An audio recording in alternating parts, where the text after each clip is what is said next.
Merci d'être là et on va parler d'un sujet intime en toute intimité, si je comprends bien. Je suis effectivement journaliste et écrivaine et j'ai écrit 3 livres sur le sujet des menstruations notamment. J'ai écrit d'autres livres, mais notamment ceux-là. Le premier est paru en janvier 2017, il s'appelle « Ceci est mon sang ». Petite histoire des règles, de celles qui les ont et de ceux qui les font. Et le deuxième est paru 9 mois plus tard aux éditions de La Ville brûle. Il est destiné sur le même thème aux adolescents et aux adolescentes et illustré par Myrion Mal. À la suite de quoi, parce que j'avais écrit un livre pour les ados parce que tout le monde disait « Ah, j'aurais tellement aimé savoir ça quand j'ai eu mes règles quand j'étais jeune ». Ce que j'avais écrit dans Ceci est mon sang, que j'avais fait pour les ados. Puis après, on m'a dit, oui, mais ce qui serait bien, c'est de faire quelque chose, tu vois, qui puisse aller dans les lycées, les collèges. Alors, j'ai écrit une pièce de théâtre qui s'appelle Tout sur le rouge et qui est publiée aux éditions des femmes.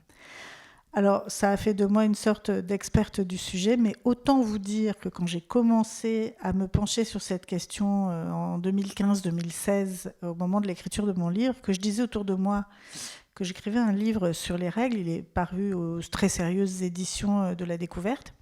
Les gens disaient, un livre sur les règles, mais les règles de quoi ? Ça ne venait à l'idée de personne que les menstruations pouvaient être un sujet de livre. On me demandait même, bizarrement, j'ai jamais compris pourquoi, si je n'étais pas en train d'écrire un livre sur les règles de l'Union européenne, auxquelles je ne connais rien et j'aurais été bien incapable d'écrire quoi que ce soit. Et j'ai même des amis féministes très engagés qui me disaient franchement, un livre entier ? Parce que ce tabou des règles est tellement intériorisé qu'il ne vient pas à l'esprit que ça puisse être un sujet digne d'intérêt. Et en fait, derrière ça, on a des conséquences extrêmement importantes. C'est de ça dont je vais vous parler maintenant. Comment dire, souvent on me demande si je m'intéresse vraiment au phénomène des menstruations elles-mêmes, si je suis biologiste, médecin. On m'a souvent posé cette question-là. D'ailleurs, quand on m'invitait dans des radios ou à la télévision, il y avait souvent un médecin en face de moi qui était là, qui m'écoutait et qui disait « Mais c'est incroyable, j'ai appris plein de choses ». Franchement, au bout d'un moment, vous commencez à m'inquiéter un petit peu. Mon sujet, ça n'était pas les menstruations en tant que telles, c'était le tabou qui les entourait. Mais évidemment, pour étudier le tabou, il a fallu que je m'intéresse un petit peu à ce qu'étaient les menstruations et à comprendre ce qui se cachait derrière de nombreux préjugés, idées reçues, superstitions et mythes les concernant. C'est là-dessus que j'ai principalement travaillé et je suis allée en vérité de surprise en surprise. Il y a 3 raisons de faire du sujet des règles un sujet politique, c'est-à-dire un sujet public. Le premier, c'est cette espèce de bizarre malédiction. D'ailleurs, la malédiction est un des noms anglais des menstruations. The curse, c'est la malédiction. C'est que quand on a ces règles pour la première fois, je pense que c'est arrivé à 99,9% des personnes concernées, quand on a ces premières règles, on s'entend dire « ça y est, tu es devenue une femme ». C'est ce qui m'est arrivé. Ma mère a organisé un dîner à la maison, mes parents étaient divorcés, mon père a déboulé comme ça et m'a regardé à la fin du repas avec un œil goguenard en me disant « alors, j'ai appris que tu étais devenue une femme ». Alors imaginez à quel point j'étais heureuse. J'ai senti qu'il y avait quelque chose qui n'allait pas et comme j'avais un peu de répartie déjà à cette époque-là, j'avais 13 ans, je lui ai répondu « Et tu croyais que j'étais quoi avant en fait ? Un singe ?» Il y avait quand même cette idée que je sentais bien qu'il y avait quelque chose qui n'allait pas dans le fait de me définir comme femme. Non seulement parce qu'à 13 ans, on ne se perçoit pas forcément comme une femme. Deuxièmement, parce que cette question de l'identification à être une femme est toujours relativement complexe et plus complexe qu'on ne le croit. même en 1975 quand j'ai eu mes premières règles, mais aussi parce que à côté de ça, il était évident que j'avais très peu d'informations sur ce qui était en train de m'arriver, que c'était un sujet qui faisait honte, dont on m'a invité à ne pas parler publiquement, qui pouvait me valoir des moqueries, du dégoût, de la stigmatisation. À cela, je m'attendais. Effectivement, qui n'a pas entendu non plus quand elle manifeste de la mauvaise humeur, quand elle n'est pas d'accord, quand elle se sent chafouine, ah ben dis donc, t'es de mauvais poil, t'aurais pas tes ragnagnas ou tes règles, etc. Donc c'est-à-dire que ça autorise tout le monde et n'importe qui à présumer de votre intimité, de votre état hormonal et d'en déduire des choses négativement.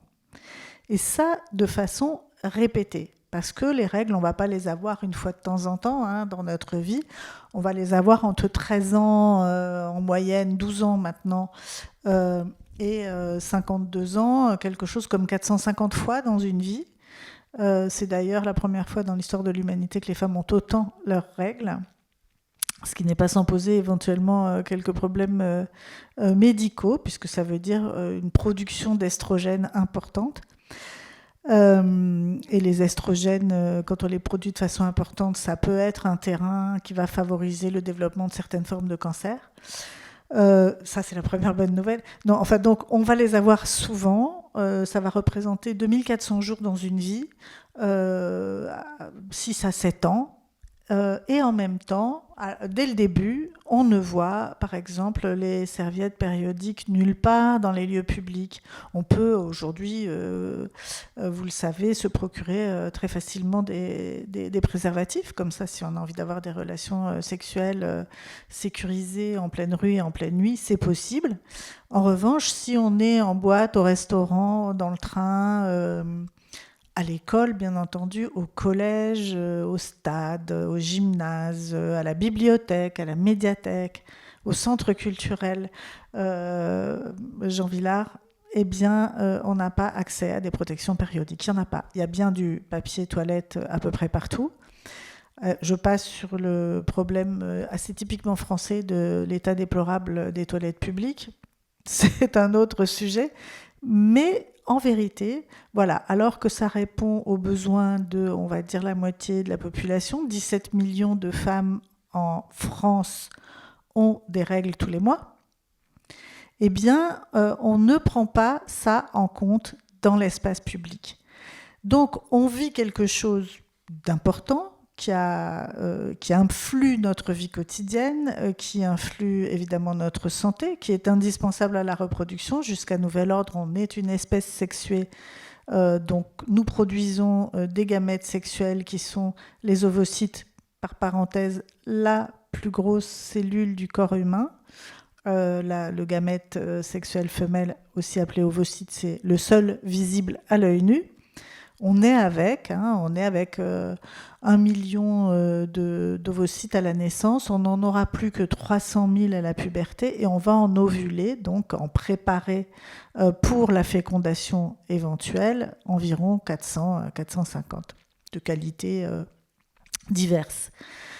Donc ce phénomène qui requiert beaucoup de notre énergie est malheureusement, y compris méconnu de la médecine, mais dans des proportions incroyables. Par exemple, la composition même du sang menstruel, on ne la connaît avec précision que depuis 2008. Je ne sais pas ce que faisaient les scientifiques avant. Probablement, ils faisaient beaucoup de planches de pénis, parce que ça, on en a énormément, des planches anatomiques du pénis. Probablement recherchait-il aussi un remède pour remédier aux problèmes de l'érection qui surviennent naturellement à partir de 50 ans, qui s'appelle Herriot, le Viagra. Mais en tout cas, ils ne se sont pas penchés sérieusement sur la composition du sang menstruel, au point que c'est seulement en 2006 qu'on a appris que ce sang particulier qui provient de la muqueuse interne de l'utérus, eh bien, contenait des cellules souches. Jusque-là, on ne connaissait que 2 réservoirs dans le corps humain de cellules souches, la moelle osseuse et le sang du cordon. Difficile d'accès, Vous avez toutes et tous entendu parler de ponction de moelle osseuse pour participer à des traitements de personnes compatibles souffrant de leucémie. A priori, pour moi, ça aurait dû être une espèce de coup de tonnerre d'apprendre qu'on avait accès à des cellules souches aussi facilement. Il n'y a pas que pour moi, hein. On a créé une banque du sang menstruel aux États-Unis. Il en existe encore une en Inde. Et on a mené un certain nombre de recherches, mais ces recherches sont relativement faibles. C'est-à-dire qu'on sait aujourd'hui, par exemple, que ces cellules souches du sang menstruel, elles sont différentes pour les personnes porteuses d'une maladie qui s'appelle l'endométriose, qui est liée aux règles, qui, encore aujourd'hui, alors qu'elle est décrite depuis l'Antiquité, depuis même la haute antiquité en Égypte, on a des descriptions et des règles et de l'endométriose. Eh bien, on ne sait toujours pas la soigner. Et on a réussi à la dénommer qu'en 1927. Donc, en revanche, au Moyen-Âge, les femmes souffrant énormément de leurs règles, ayant des problèmes de fertilité liés à cette maladie qui touche 15% des femmes aujourd'hui, c'était 10% en moyenne avant. Il semble que ça ait un peu augmenté. On ne sait pas s'il y a plus de diagnostics ou si il y a plus de maladies.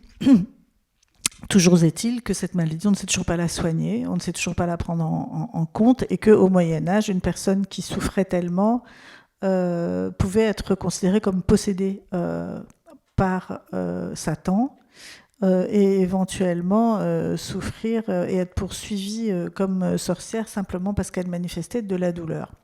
Donc on est dans quelque chose qui montre à quel point ça a été un moyen de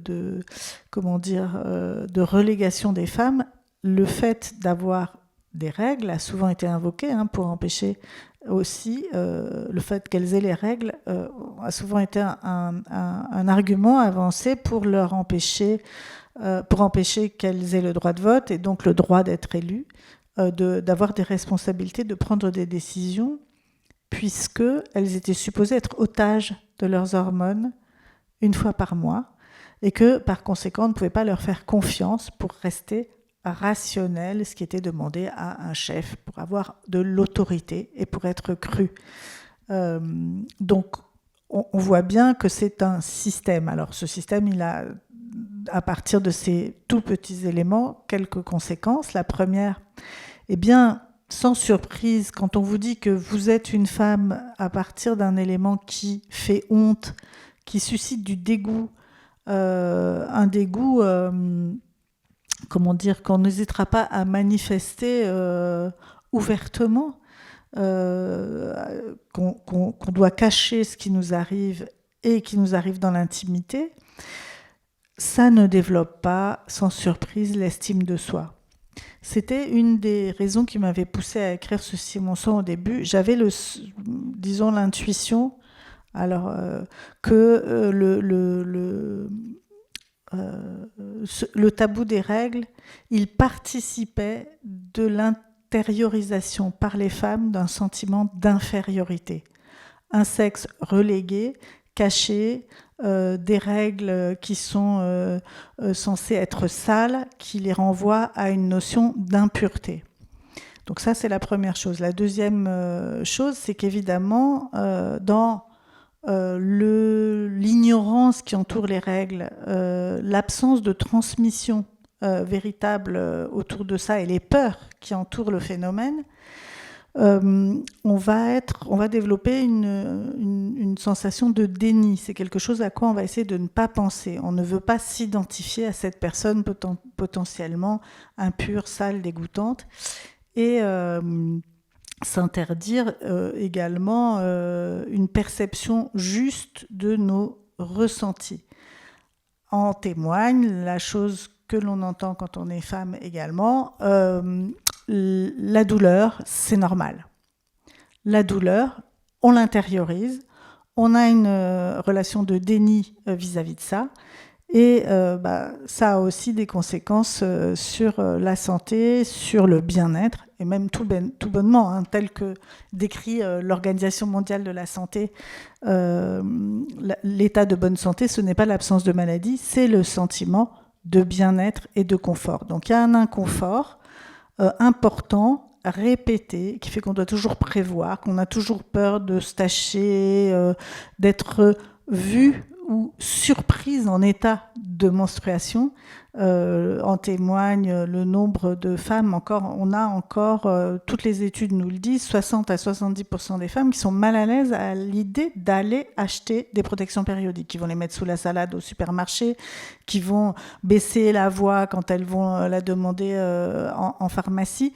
On a on les cache, on ne sait pas où les mettre. Quand on va aux toilettes chez quelqu'un, il y a très souvent évidemment pas de présence de poubelle, on ne sait pas comment les enlever, on ne sait pas comment les changer, on a peur de tâcher. C'est quelque chose, et on doit toujours anticiper d'en avoir. Et évidemment, l'autre aspect politique dont vous avez entendu parler concerne les protections périodiques, à la fois leur coût, leur difficile accessibilité, on n'a pas facilement accès à des protections périodiques, et enfin leur composition et les déchets qu'elles produisent. Ça fait quand même beaucoup. Jusqu'à 2015, les protections périodiques, tampons, serviettes jetables, étaient taxées à 20%. Parce que ça n'était pas considéré comme un produit de première nécessité, contrairement au Coca-Cola, qui était taxé, lui, bien à 5,5. Il a fallu tout un combat pour faire comprendre qu'il s'agissait d'un produit de première nécessité dont on avait besoin facilement, régulièrement, et qui grevait nos budgets.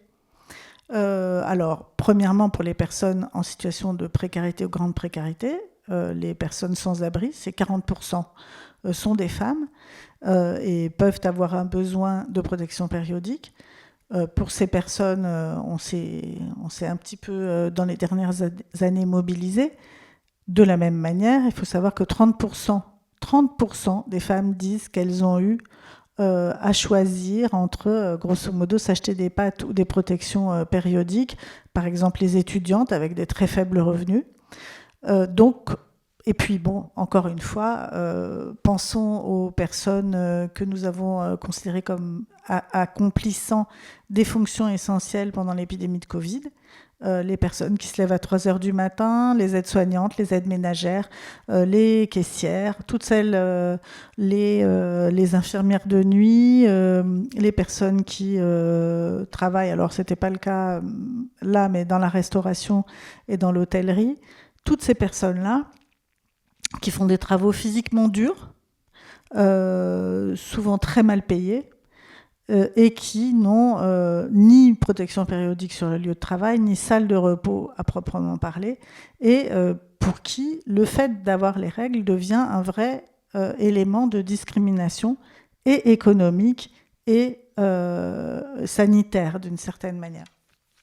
Donc on voit bien que là on est dans une situation où les règles du jeu, ce ne sont pas nous qui les établissons, et que ça a des conséquences importantes pour nous. Je me suis demandé, il n'existe pas non plus, c'est un sujet qui se discute politiquement aujourd'hui en Espagne, de congés menstruels, c'est-à-dire de possibilité de prendre un congé quand on souffre de règles douloureuses ou très douloureuses. Si la TVA a bel et bien été baissée, le prix ne fait pas l'objet d'un contrôle et on n'a aucune garantie que cela se soit reporté véritablement sur les prix de vente exacts. À partir du moment où la TVA a changé, par exemple, le nombre de protections qu'on trouvait est devenu un peu erratique. Probablement, ils ont tout simplement enlevé un tampon ou une serviette pour baisser le prix, ce qui veut dire qu'en réalité, le prix n'avait pas baissé. Donc on le sait, beaucoup de gens le dénoncent aujourd'hui, y compris dans le monde politique, en disant en fait, la baisse de TVA, ça a été une baisse de recettes pour l'État et pour éventuellement des projets de santé. Mais c'est les multinationales qui, en fait, en sont sorties gagnantes. Et on voit bien que là, dans la politique, il y a quelquefois des biais ou des effets pervers auxquels il est bon de réfléchir. Parmi les propositions que font des collectifs féministes, il y a celle d'avoir un prix unique des protections périodiques, comme on l'a pour le livre, pour le pain. Là, on serait certaine et certain d'avoir accès à des produits corrects, avec une exigence également de composition des protections qui protègent la santé. Parce que parmi les scandales que le tabou des règles permet, il y a le fait que les multinationales ne sont absolument pas contrôlées sur la fabrication de ces protections périodiques qui contiennent depuis les 20 dernières années, aujourd'hui, 80% de plastique. Alors les plastiques dérivés organochlorés, quelquefois des traces de pesticides, de perturbateurs endocriniens. Il faut savoir qu'il n'y a pas d'effet plancher, même à l'état de traces. Le fait d'avoir des plastiques, phtalates, perturbateurs endocriniens dans les protections périodiques, donc au contact des muqueuses, de façon prolongée, toute une vie, ça peut avoir un impact qui n'a pas encore été étudié. Et les autorités sanitaires ont demandé que des études soient conduites là-dessus. Ce qui n'a toujours pas été fait parce que les multinationales, il n'y a que 3, grosso modo, multinationales qui commandent la fabrication des protections périodiques. Elles ont c'est elles qui font la loi, c'est elles qui font les règles qui nous concernent encore. Donc, un prix unique, ça serait une bonne idée, et ensuite une exigence de produits sans plastique. Parce qu'en dehors des effets sur la santé, la reproduction, le développement de certaines maladies, au minimum les irritations et les allergies qui surviennent avec les produits pleins de plastique, on a également un problème d'environnement important. C'est-à-dire qu'à l'heure où on a un 6e continent de plastique qui flotte sur le Pacifique, un 7e qui est en train de se former dans la mer des Sargasses. Quand je parle d'un continent, c'est un continent, c'est 3 fois la France, hein, avec des vortex de plastique comme ça, où il pleut du plastique dans les Pyrénées et où on retrouve des microparticules de plastique dans le sang. On pourrait se poser la question de savoir s'il est raisonnable de continuer à produire autant de plastique jetable qui donc mettent 500 ans à se dégrader dans l'environnement. 500 ans, c'est long. Et je ne sais pas si on va y arriver à ce rythme pour ce qui est de l'espèce humaine. Donc là, il y a plein... Enfin, moi, j'ai été extrêmement surprise quand j'ai commencé à travailler sur ce sujet de voir ce sur quoi ça ouvrait. Et à quel point il y avait quelque chose finalement d'absurde et de problématique dans le fait de ne pas se poser les questions franchement et de continuer à tortiller, à utiliser des euphémismes et à ne pas vouloir porter le sujet sur la place publique. Alors, heureusement, depuis entre le moment où j'ai écrit le livre en 2017 et aujourd'hui, ça a beaucoup changé. Ça a changé grâce aux réseaux sociaux, mais ça a changé aussi parce que les médias ont peu à peu fini par s'emparer du sujet et à davantage porter le sujet sur la place publique, qu'il y a aujourd'hui des collectivités qui proposent des distributeurs de protection périodique dans les collèges et les lycées, les universités, et ça change beaucoup de choses. D'avoir cette possibilité-là. Moi-même, j'étais encore aujourd'hui, mais je fais 2-3 fois par semaine, je vais dans les collèges pour la présentation de ma pièce, une rencontre avec les élèves, et c'est quelque chose dont ils et elles sont toujours très reconnaissantes et reconnaissants de pouvoir enfin parler de ce sujet. On parle aussi de ce qui se passe pour les garçons au même âge, puisque un des moyens de rétablir une forme, disons, d'équité ou d'égalité, c'est de leur poser la question, est-ce que vous savez ce qui se passe dans votre corps, qui est l'équivalent des premières règles pour les filles? Est-ce que vous savez combien de temps il vous faut pour fabriquer des spermatozoïdes? Est-ce que vous savez si vous avez des cycles de production? Est-ce que vous savez quelle est la saison où vous en avez le plus? Et est-ce que vous savez qu'il y a un problème avec ça à partir du moment... Et est-ce que vous savez que vous avez aussi des hormones et qui peuvent éventuellement modifier votre humeur? On ne sait pas tout des hormones, mais on sait qu'on demande souvent à une femme, comme je le disais tout à l'heure, si elle est de bonne humeur, si elle a ses règles quand elle est de mauvaise humeur. On ne demande jamais à un homme qui s'énerve, dis donc, tu ne serais pas en train de nous faire une petite overdose de spermatozoïdes en raison d'une poussée de testostérone? Ça n'arrive jamais, parce que c'est jugé légitime. Alors que le même phénomène, le signe console les femmes de porter et mettre au monde des enfants, eh bien, c'est considéré comme un facteur d'illégitimité, d'infériorisation des personnes concernées. Je dois dire que quand j'ai écrit Ceci est mon sang et les livres ultérieurs, je me suis vraiment demandé comment ça s'était fabriqué, ce tabou. Qu'est-ce que ça signifiait exactement et quelles pouvaient être ses origines. Alors on me le demande souvent, alors quelle est l'origine? Imaginez, expliquer l'origine d'un tabou. Donc j'ai lu les rares anthropologues qui ont traité de la question des menstruations. Pour l'anecdote, j'ai été surprise de lire un livre de Claude Lévi-Strauss qui s'appelle L'origine des manières de table. A priori, l'origine des manières de table, on se dit ça va parler d'alimentation. Et en fait, c'est une succession de récits, de mythes amérindiens qui sont analysés comme pour expliquer la façon dont ces sociétés s'organisent au regard de la nourriture. Tous ces mythes, sans exception, qui sont décrits, racontés et rapportés par Claude Lévi-Strauss, parlent en fait des menstruations. Des interdits alimentaires liés à la menstruation, de la façon de ce qu'on doit manger ou ne pas manger, de la manière dont on doit se comporter vis-à-vis de son corps, etc. Donc il avait écrit un livre en fait sur l'origine des menstruations sans le savoir. Il ne faut pas s'étonner exagérément de ça non plus. C'était un grand scientifique, un grand chercheur.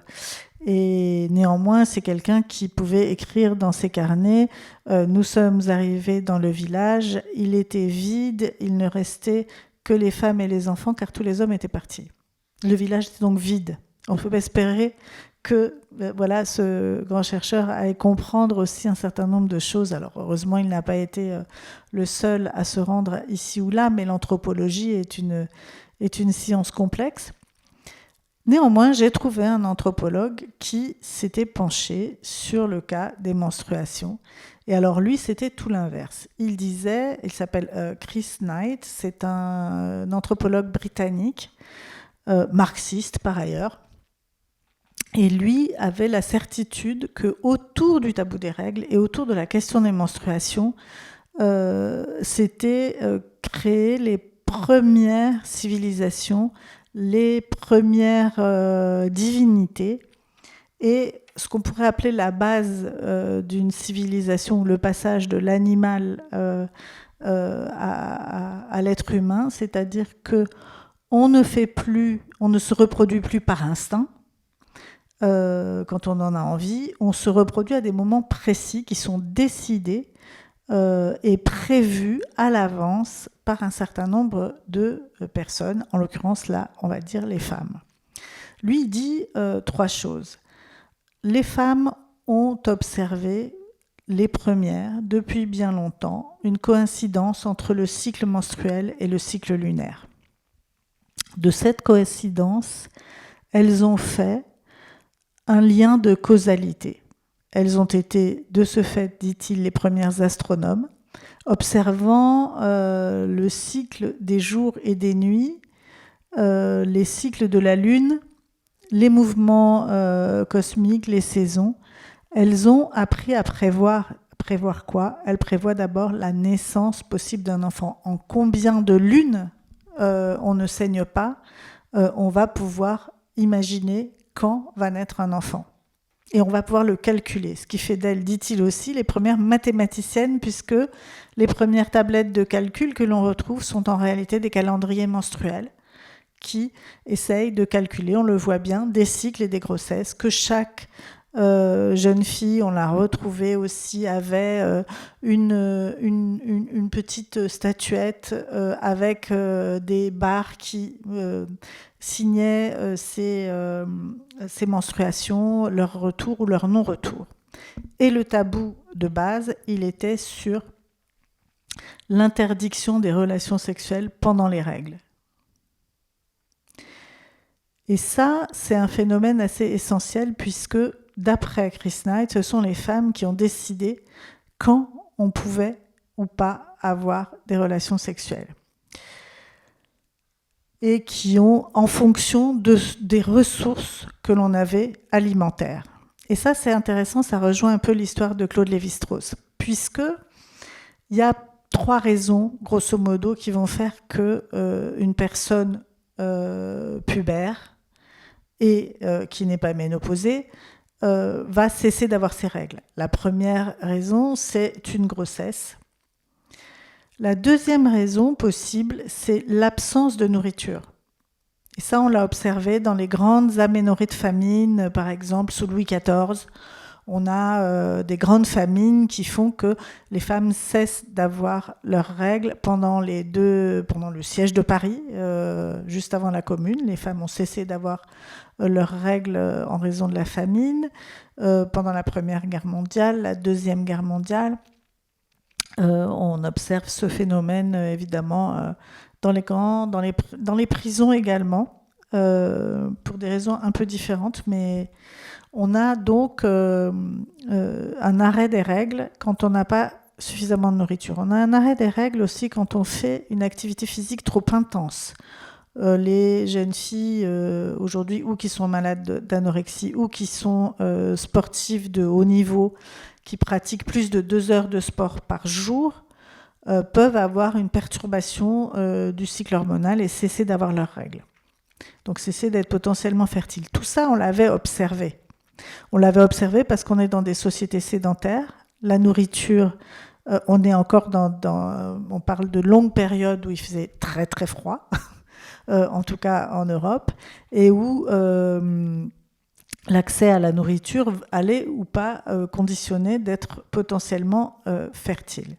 On parle aussi d'une société qui n'est pas sédentaire, qui est nomade et qui va se déplacer et retrouver d'autres tribus sur les grands chemins, qui sont encore aujourd'hui d'ailleurs les chemins de pèlerinage, se sont restés les mêmes depuis la préhistoire, qui vont de caverne en caverne. Alors elles vont aujourd'hui de lieu en lieu, mais par exemple, plusieurs chemins de Saint-Jacques-de-Compostelle étaient déjà utilisés dans la préhistoire et allaient de grandes cavernes qui étaient des lieux de culte en grandes cavernes. On est donc dans une situation où tous ces phénomènes sont intégrés et compris, et où on a fait le lien avec la Lune, les divinités et ce pouvoir qu'ont seules les femmes de porter et mettre au monde des enfants. Ce sont des sociétés où on a une très forte présence de la vulve, de la couleur ocre, et où on sait qu'une grande partie des gravures et peintures pariétales ont été le fait de femmes. Donc on a aussi des traces qui nous montrent qu'elles pouvaient occuper une place, en tout cas au regard de ce sang menstruel, de pouvoir plus importante que ce qui est arrivé par la suite. Les menstruations, ça vient du mot méné, moi, rté, le rite de la lune. Donc, pardon, méné, la lune, et le rite de la lune. Et les premières divinités qui apparaissent, ce sont des divinités lunaires qui sont représentées très souvent avec des attributs animaux, souvent des bêtes à cornes. Le taureau avec ses cornes, la biche pour Artémis, toutes les grandes divinités qui sont restées encore jusqu'à aujourd'hui, Inanna, Astarté, Ishtar, Artémis, comme je disais, Diane, qui en est une autre version romaine, et même en Chine, sont représentées avec un croissant de lune sur la tête. Ce croissant de lune, il nous a donné la couronne, c'est vraiment le signe du pouvoir, le pouvoir suprême. Quand un homme se met une couronne sur la tête, il dit « j'ai le pouvoir donné par la lune d'avoir mes menstruations ». Il y a d'ailleurs des sociétés où le fait d'avoir des menstruations était considéré comme un signe de pouvoir et de fertilité tellement important que dans certaines îles du Pacifique, dans ces sociétés-là, un homme, avant d'entreprendre une chose importante comme une pêche au gros, la fabrication d'un canoë ou d'une cabane, allait se retirer dans les marais et s'ouvrait le scrotum pour faire couler du sang.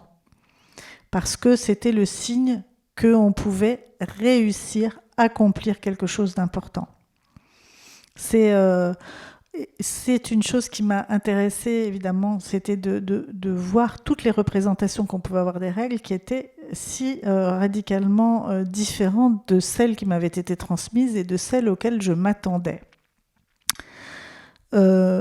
Évidemment, vous aurez remarqué que ça a beaucoup changé et je me suis aussi posé la question de savoir pourquoi ça avait changé à ce point-là.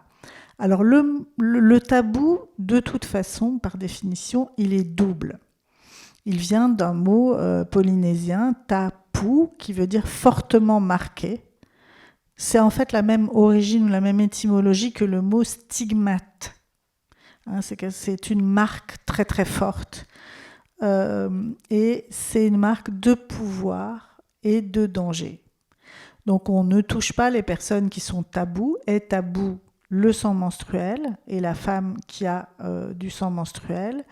Éventuellement, évidemment, la mort, les corps morts ou très malades. Et le troisième tabou, c'est l'inceste. On n'en a que 3 dans l'espèce humaine. Et ils sont tous liés à la question de la vie, de la mort et de la survie de l'espèce. Et donc, dans cette ambivalence du tabou, on va retrouver à la fois l'idée d'un pouvoir fort qu'il faut respecter, l'idée d'une peur. Et donc beaucoup de superstitions qui remontent extrêmement loin dans le temps entourent le sang menstruel. On disait, Pline l'Ancien, au 2e ou 3e siècle de notre ère, a répertorié l'ensemble de ces superstitions de l'époque, dont certaines ont continué jusqu'à présent. Alors on disait que le sang menstruel donnait la rage aux chiens, pouvait ternir les miroirs, rouiller le fer. Et alors évidemment, et ça a perduré très longtemps dans les campagnes, que une femme qui avait ses règles ne devait pas approcher le vin dans la cave au risque de le faire tourner. Ne pouvait pas s'approcher de la charcuterie et du cochon qu'on égorgeait, au risque également de faire tourner les salaisons. On a dit jusqu'à une période très récente, et encore des personnes pensent qu'on ne peut pas monter une mayonnaise lorsqu'on a ses règles. Dans le Haut-Poitou, à l'inverse, jusque dans les années 70, il existait un rituel qui consistait à courir dans les champs sans culotte quand on avait ses règles, parce qu'on pensait que le sang menstruel avait le pouvoir de tuer les limaces. Donc on voit bien qu'il y avait un élément double, et dans plein de récits et représentations, on a l'élément de peur, de sidération, du pouvoir aussi de rendre amoureux celui qu'on aime. Le sang menstruel entre dans de nombreuses compositions alchimiques et filtres d'amour des sorcières. On dit qu'encore aujourd'hui, dans le sud de l'Italie, si l'on veut rendre un homme amoureux, eh bien on lui sert un café bien serré avec une goutte de notre sang menstruel, et qu'ainsi on se l'attachera pour jamais.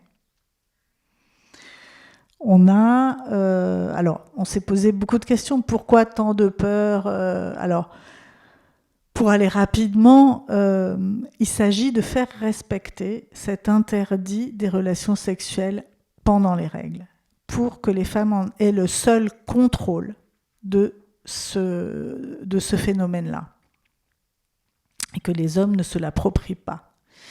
Si on dit à quelqu'un qui cherche à avoir des relations sexuelles, écoute, tu sais quoi, c'est pas maintenant, c'est pas le moment, tu te la mets sur l'oreille, on en reparle, on joue aux cartes et on en reparle pendant... ça marche pas. Mais si on dit, si tu touches, tu vas mourir, ou tu vas tomber gravement malade, ou il va se passer un malheur, là, on commence à avoir un petit peu plus de résultats.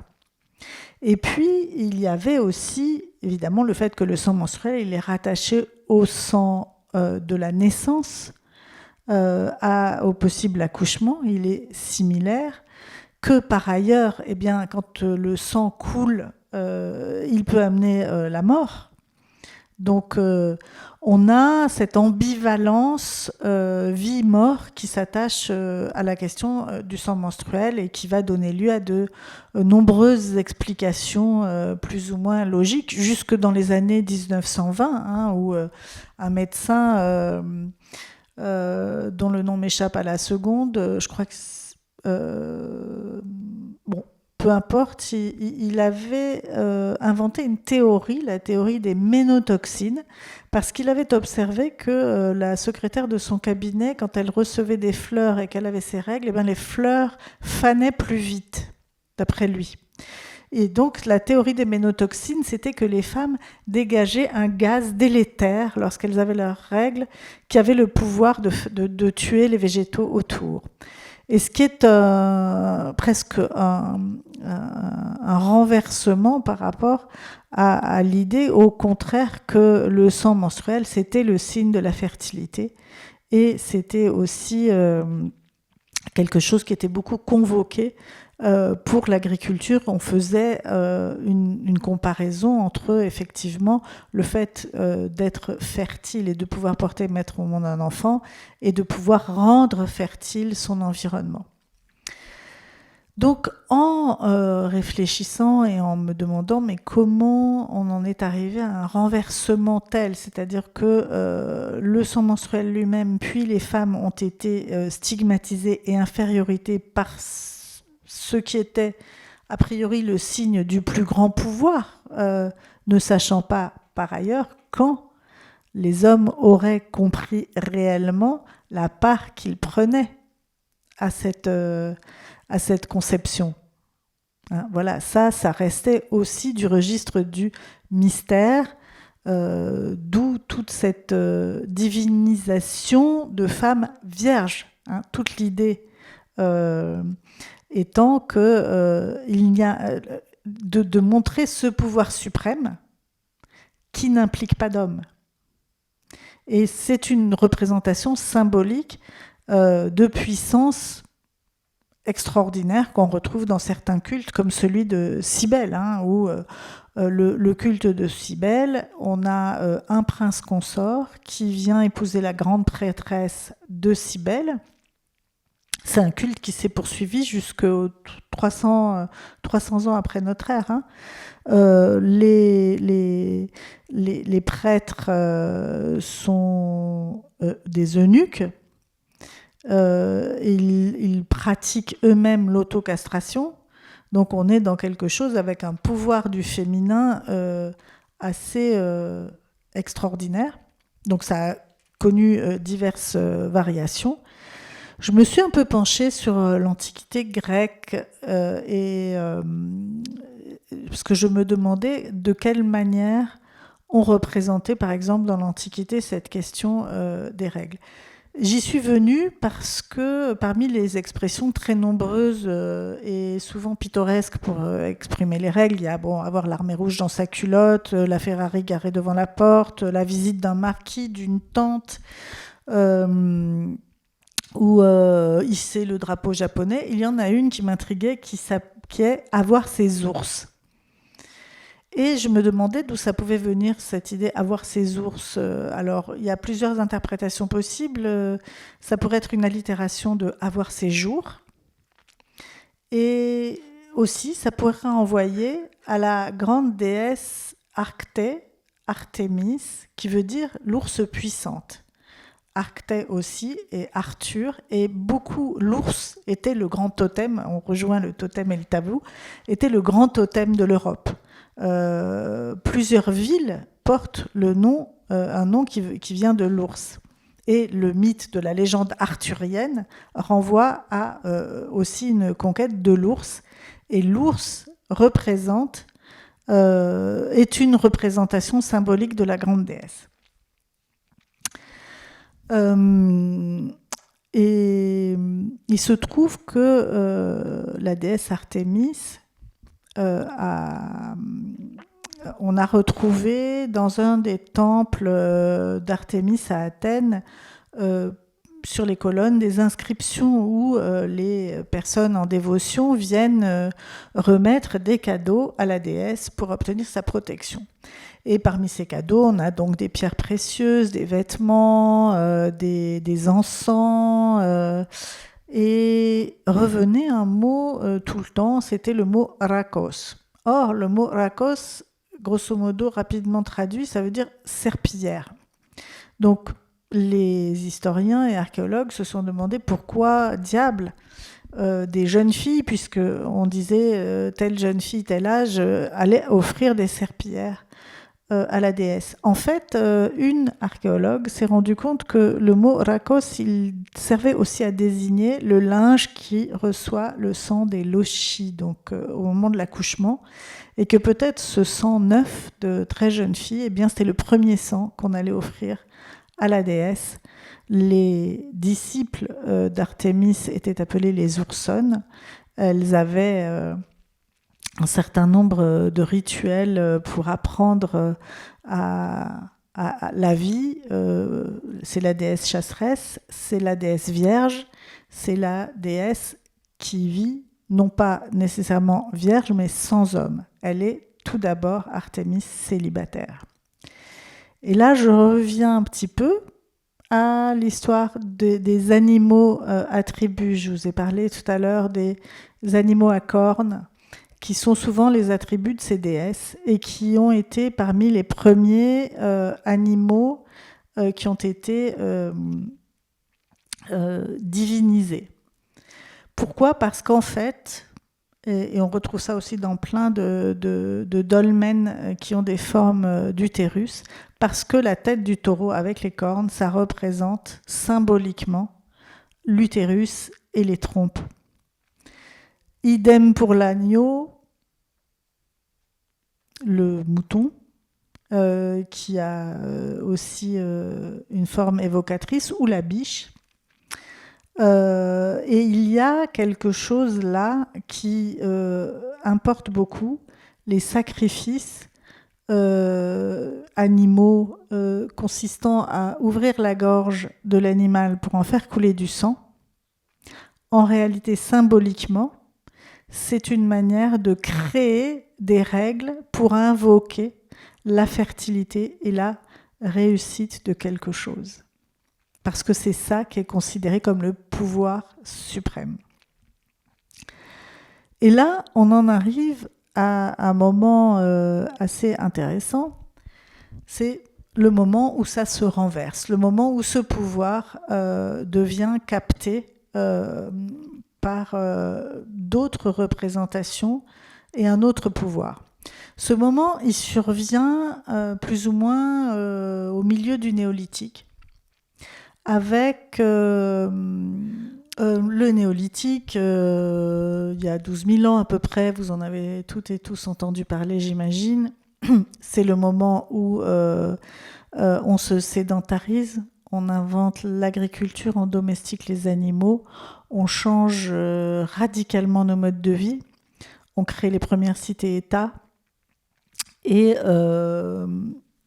on commence à pouvoir stocker la nourriture, on crée la propriété. Et ça change évidemment énormément de choses. Alors, ça change beaucoup de choses physiologiquement. Physiologiquement, notre nourriture change. Et pour les femmes, alors pour les êtres humains, ça c'est Yael Noah Harari, l'anthropologue qui a écrit ce livre génial qui s'appelle Sapiens, qui nous le dit.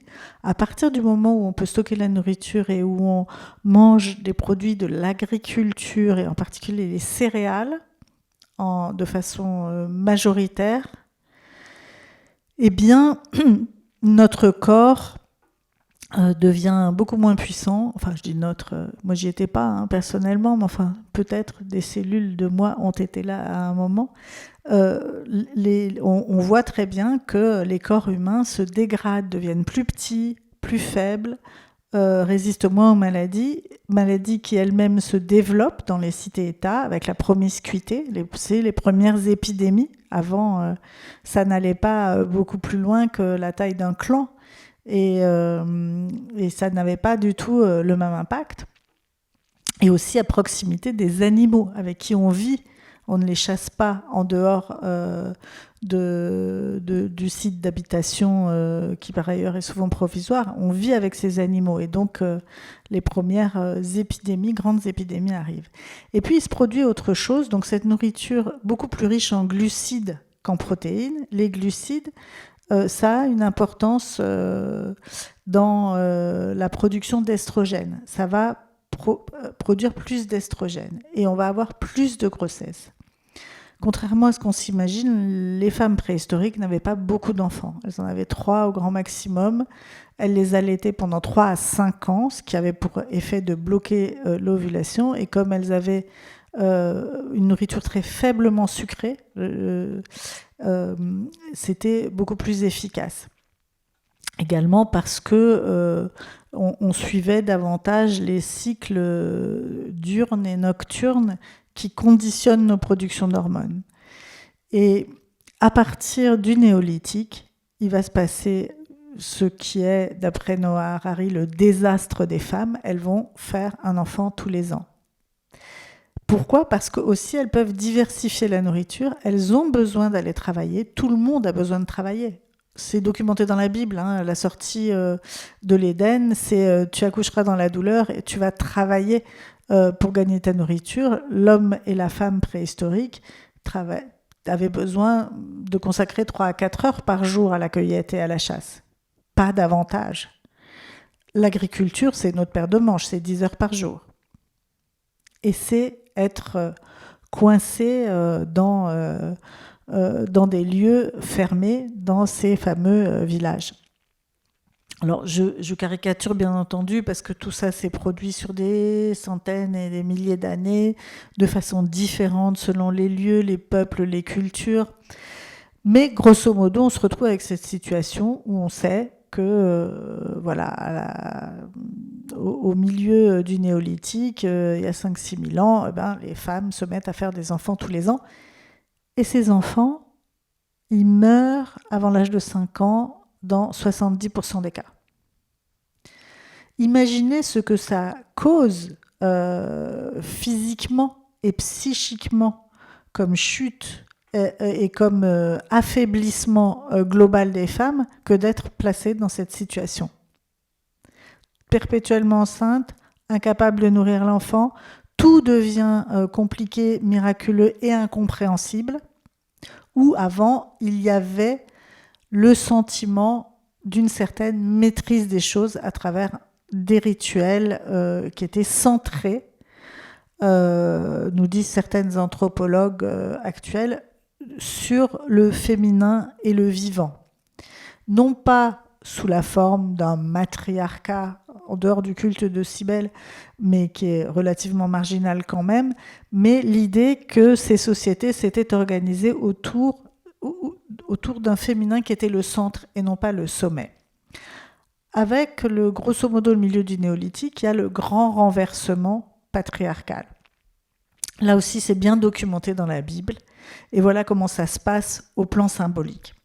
Un beau matin, Abraham, dont vous avez tous entendu parler, tous et toutes entendu parler, 90 ans, pauvre homme, avec sa femme, Sarah, 90 ans elle aussi, qui n'a plus cette chose qu'ont les femmes, écrit la Bible. Abraham reçoit, et qui n'a pas eu d'enfant avec Abraham reçoit la visite de l'ange Gabriel, qui lui dit, écoute, j'ai plusieurs bonnes nouvelles pour toi. La première, voilà, Dieu t'a choisi pour être le peuple élu, le peuple de l'Alliance, et en témoignage de ce choix, il va te donner un enfant, un fils, Isaac, qui va naître de Sarah, qui n'a pas cette chose qu'ont les femmes. Et Sarah rigole. Elle rit moins 9 mois plus tard, bien entendu, quand elle accouche effectivement d'Isaac. Mais ça n'est pas tout. L'ange Gabriel dit également à Abraham, alors maintenant, à partir d'aujourd'hui, toi et tous les garçons et hommes de ta tribu et de ce peuple élu auquel tu vas donner naissance, vous devrez tous, toi le premier, être circoncis. Et en fait, symboliquement, de quoi s'agit-il ? Il s'agit du plus grand hold-up symbolique de l'histoire de l'humanité, c'est-à-dire que le signe, le sang menstruel disparaît, hein, elle n'a pas cette chose qu'ont les femmes, Sarah, puisqu'elle est ménopausée. En revanche, l'homme fait couler du sang du pénis. Et ça, c'est le pouvoir de sa génération. C'est ainsi qu'il se crée père, qu'il décide que ce qui est important, c'est le père qui donne naissance à des fils. La suite logique dans les livres de la Bible, c'est effectivement ces successions de générations qui sont des listes de noms interminables, qui sont tous des noms d'hommes. On n'a pas une femme qui intervient dans ces générations. C'est-à-dire c'est une appropriation du phénomène de la génération par le père dans le cadre d'une religion monothéiste patriarcale. Hein. C'est le père suprême. Et ça va se reproduire dans plein de cas. Les prophètes naissent de femmes qui n'ont pas leurs règles, qui sont ménopausées ou qui sont vierges. Et là, non plus parce qu'elles sont le pouvoir suprême du féminin, mais parce que elles sont elles ne sont que le réceptacle qui a mis que le masculin a utilisé pour se reproduire seul. C'est-à-dire c'est un renversement complet. Symboliquement, et qui va se poursuivre pendant longtemps. Alors ça peut vous paraître foufou cette histoire de pénis qui, saignant, évoque les menstruations, mais quand on demandait aux rabbins, encore au Moyen-Âge, mais dites donc au fait, est-ce que les femmes font partie de l'alliance, elles qui ne sont pas circoncises? Les rabbins disaient bah oui, puisqu'elles ont leurs règles. C'était absolument considéré comme un équivalent aux règles symboliques.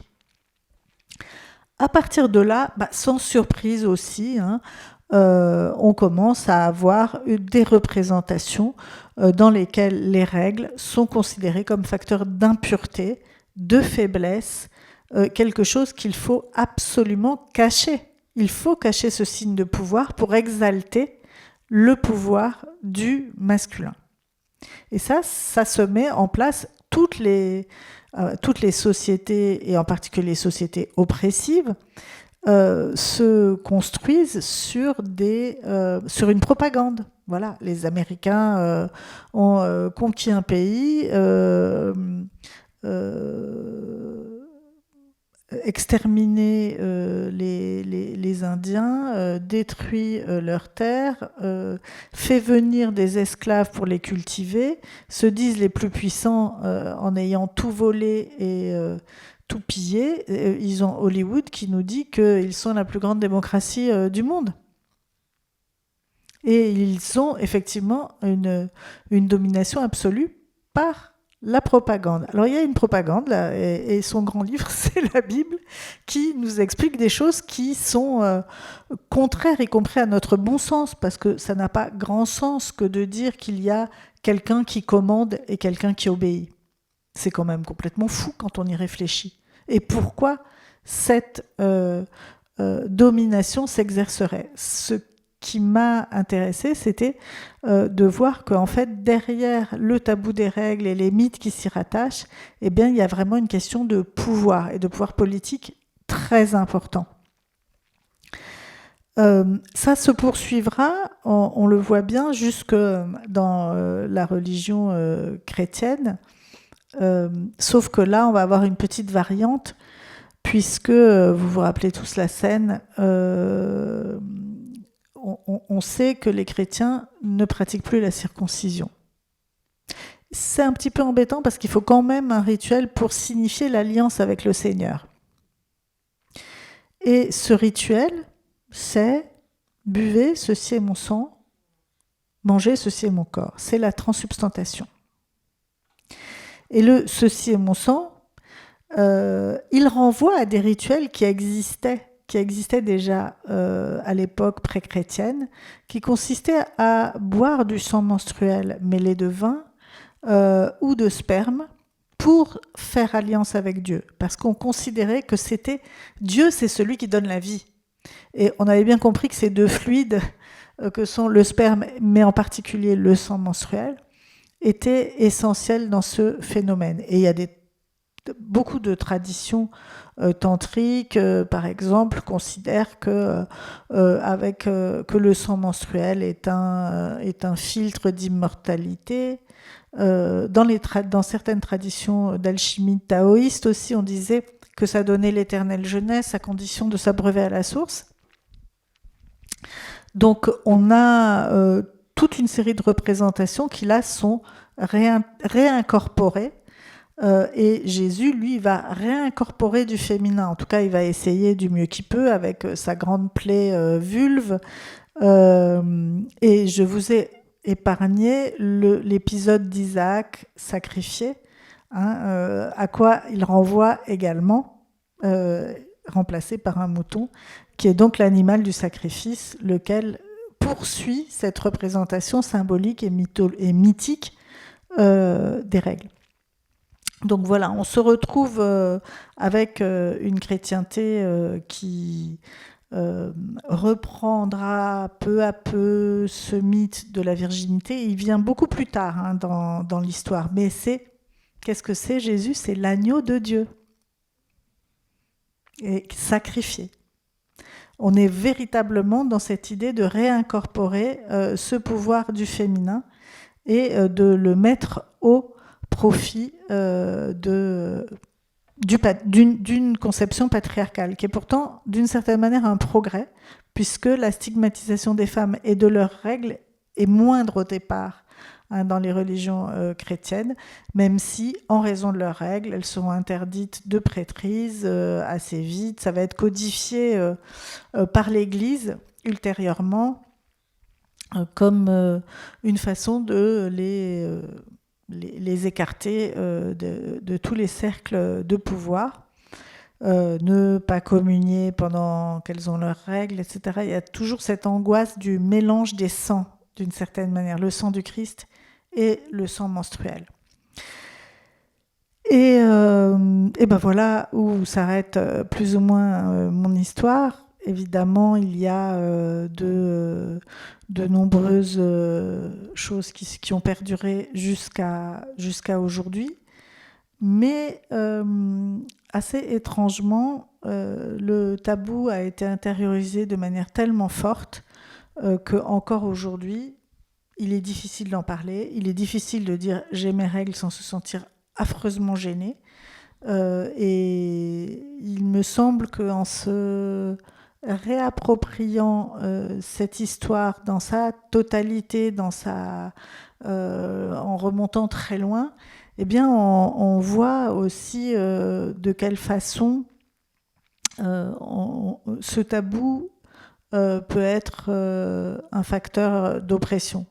Et s'en débarrasser et se réapproprier notre expérience physiologique, qu'on l'aime pas, qu'on soit à l'aise avec ou pas.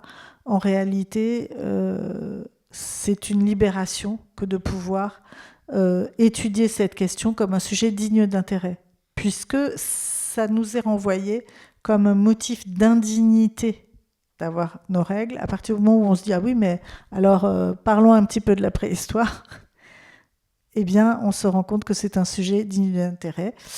Et c'est de cette manière que j'ai essayé de le traiter. Je vous remercie.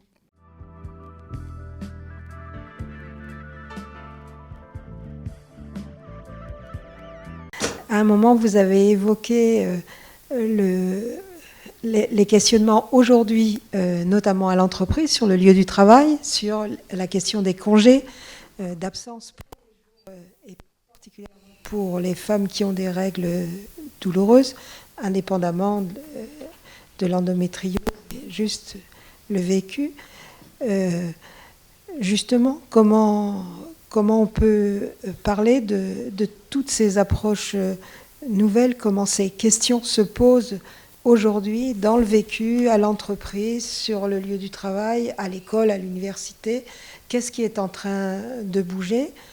Et aussi y mettre, vous l'avez évoqué, la question des distributions gratuites dans l'espace public. Bon, en région Île-de-France, ça commence à avancer, mais malheureusement, à ma connaissance, encore sur un nombre limité de lycées où l'expérience est considérée comme pilote. C'est pareil dans notre département. Je crois qu'il y a 10 collèges sur les au moins 45 ou 50 collèges où cette année, il y a des lieux de distribution. Bon, on a fait cette année à Arcueil des initiatives et des débats avec une des associations qui portent la question aussi de la qualité, de la collecte de protection pour les personnes qui en ont besoin. Il y a tout ce mouvement quand même qui bouge et qui amène à une connaissance et une prise en main. Et donc, ça serait peut-être pas mal aussi d'en parler sur comment, notamment dans l'entreprise, on commence à partager cette question avec les salariés hommes aussi.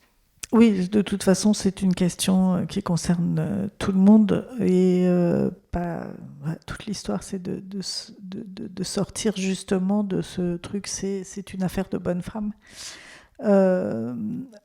Alors, dans l'entreprise, très souvent, on oppose l'idée de poser ça sur la table, ça serait encore un motif de discrimination supplémentaire pour les femmes. Alors non seulement elles risquent d'avoir un enfant, mais alors si en plus elles vont prendre un jour par mois, et donc très souvent on intériorise ce qui serait le point de vue du patron ou de la patronne d'ailleurs, enfin bon, du patronat.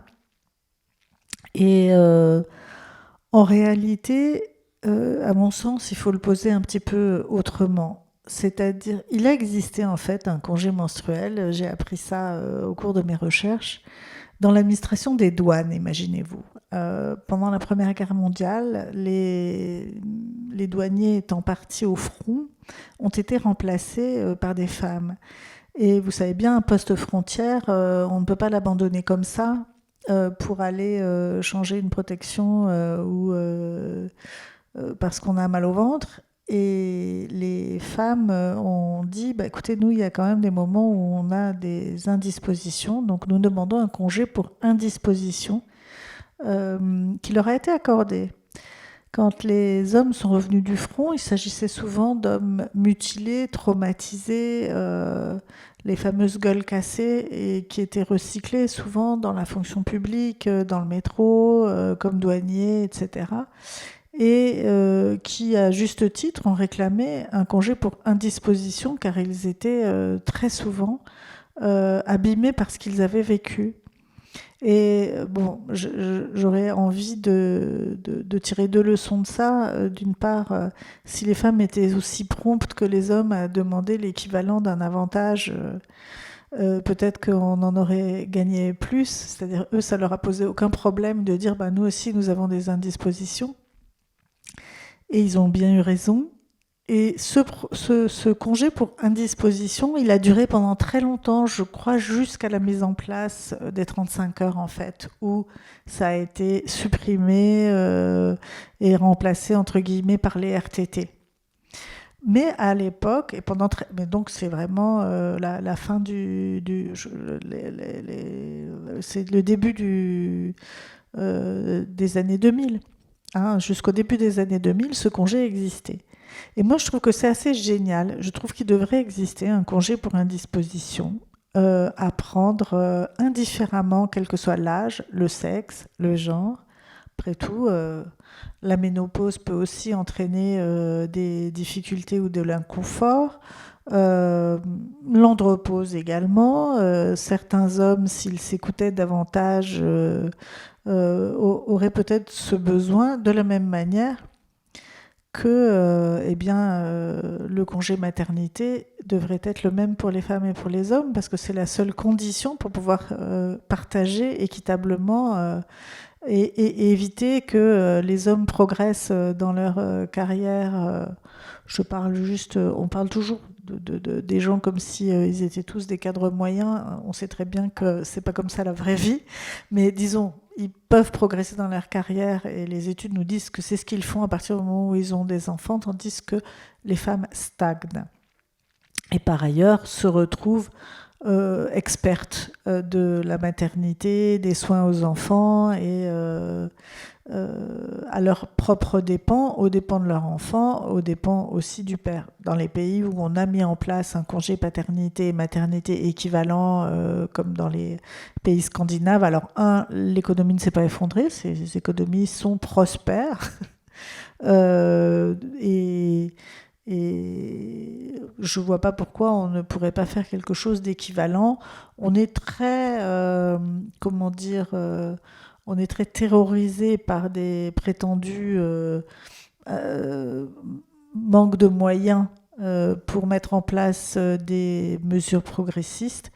Rappelons qu'il y a plein de pays qui les ont mises en place et qui ne sont pas des pays qui sont réduits à la pauvreté pour avoir accordé ces avantages. Donc je pense qu'il faut continuer à réclamer des avantages et à placer en priorité le bien-être. C'est d'ailleurs la loi aujourd'hui oblige l'employeur dans le sens où il est garant du bien-être et de la santé des employés sur le lieu de travail.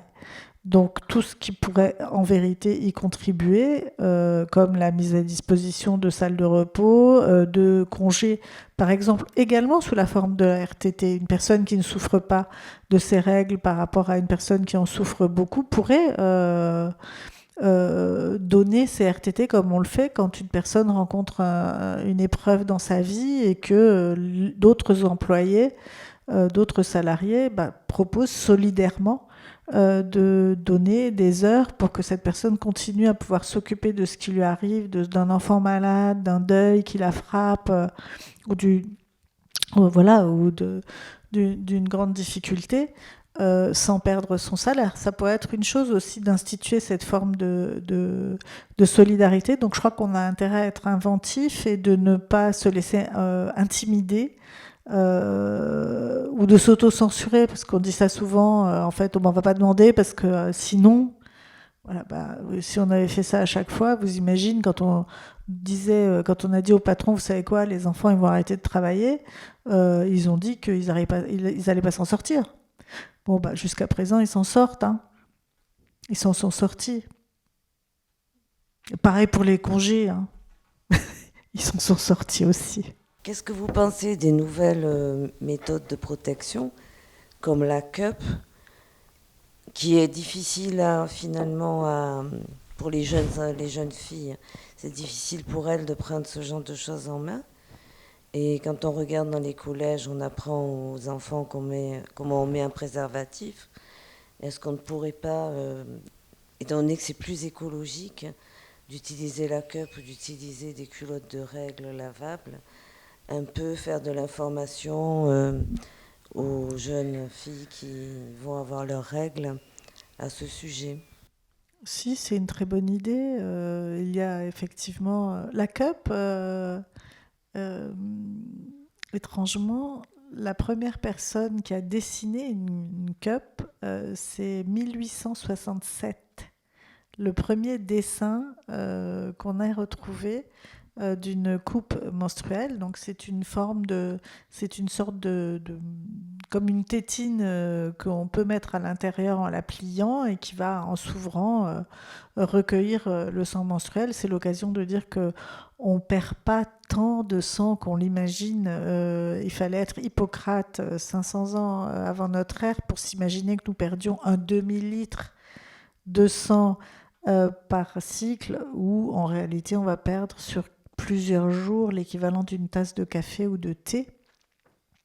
C'est 30 à 80 millilitres et c'est au-delà de 120 qu'on parle de règles hémorragiques. C'est aussi une question qui peut poser problème. Donc, en tout état de cause, la cup permet de recueillir ce sang menstruel et de s'en servir pour arroser les plantes. Il paraît que ça fait un très bon engrais. Et on pourrait apprendre et présenter, on le fait quelquefois. Néanmoins, comme c'est un dispositif intravaginal, quand on est ado, ça peut être un peu complexe. Et puis, il faut absolument avoir des très bonnes conditions d'hygiène, pouvoir se laver les mains, avoir un lavabo dans les toilettes. Voilà, donc ça n'est pas quelque chose qui est d'une praticité fabuleuse. Au contraire de la culotte menstruelle, qui, elle, est très confortable, protectrice pour l'environnement, encore un peu chère, mais de toute façon, en comparaison aux produits jetables, ça reste rentable. Encore faut-il avoir la mise de départ. Donc, il y a des mutuelles étudiantes qui proposent le remboursement des protections périodiques, quelles qu'elles soient et quel que soit le sexe de la personne assurée. Donc, à raison de 30 €, entre 20 et 30 € par an. Ça ne va pas chercher extrêmement loin, mais enfin, ça permet de s'acheter au moins une culotte ou d'en acheter une à une copine qui en aurait besoin. Voilà. Mais il faut faire des progrès, il faut effectivement faire de l'information, et je le fais moi et d'autres associations le font dans les collèges et les lycées, et ils et elles sont très heureux d'entendre ça en fait.